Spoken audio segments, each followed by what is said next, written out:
कि हम महात्मा गांधी जयंती और लाल बहादुर शास्त्री का जयंती मना रहे हैं, तो लगभग सबने सुन लिया होगा महात्मा गांधी का जीवन परिचय।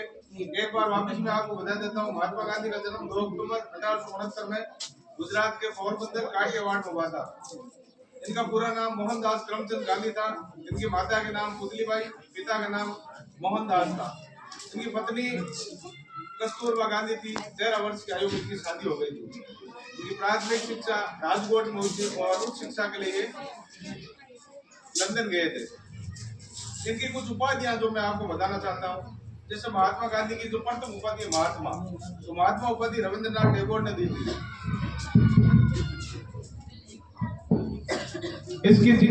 इनकी जो दूसरी उपाधि थी राष्ट्रपिता, तो सुभाष चंद्र बोस ने इन्हें राष्ट्रपिता कहकर संबोधित किया था। और इनकी जो तीसरी महत्वपूर्ण उपाधि थी बापू इन्हें पंडित जवाहरलाल नेहरू कहकर संबोधित करते थे। इनकी जो चतुर्थ उपाधि थी बाबा मलंग, खान अब्दुल गफ्फार खान इन्हें बाबा मलंग कहकर संबोधित करते थे। इनकी जो 5वीं उपाधि थी अर्धरंग फकीर, ये इन्हें चर्चिल कहकर संबोधित करते थे। इनकी जो 6ठी उपाधि थी वन मैन बाउंड्री फोर्स और लॉर्ड माउंटबेटन कहकर इन्हें संबोधित करते थे।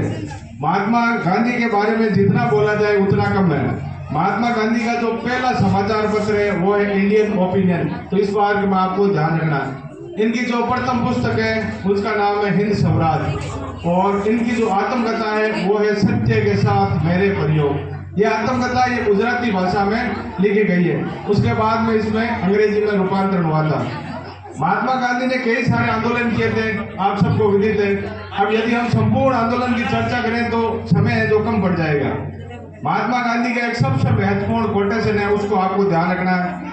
इस बात को सभी सुनेंगे। महात्मा गांधी का जो महत्वपूर्ण कोटेशन है वो सब सुनेंगे। महात्मा गांधी कहते थे, जिस व्यक्ति को पुस्तक पढ़ने का अध्ययन है वो विश्व में कहीं भी निवास कर सकता है। यानी जिसे पुस्तकों का अध्ययन है वो विश्व में कहीं भी रह सकता है, मरुस्थल में रह सकता है ना, ठंडे इलाके में रह सकता है, बर्फीले में रह सकता है, कहीं भी निवास कर सकता है। तो इस बात को आपको ध्यान रखना।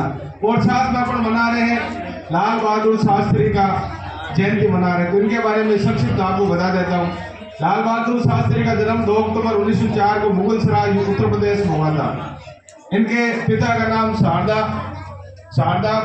भार्गव प्रसाद था और इनकी माता का नाम राम कुमारी था। इनकी जो मृत्यु हुई थी वो ताशकंद समझौते के समय हुई थी। ताशकंद समझौता 10 जनवरी 1966 हुई थी। अब एक कथन मेरा सुनो आप, एक कह रहा हूँ जिसके बारे में आपको पता है, या तो अभी 6 घंटे पढ़ाई कर लो या आगे 12 घंटे की मजदूरी के लिए तैयार हो। इस पे आपको भी ध्यान देना है। या तो अभी पढ़ लो, आगे भविष्य में 12 घंटे की मजदूरी के लिए तैयार हो। साथ में अपने शब्दों में ध्यान देता हूँ।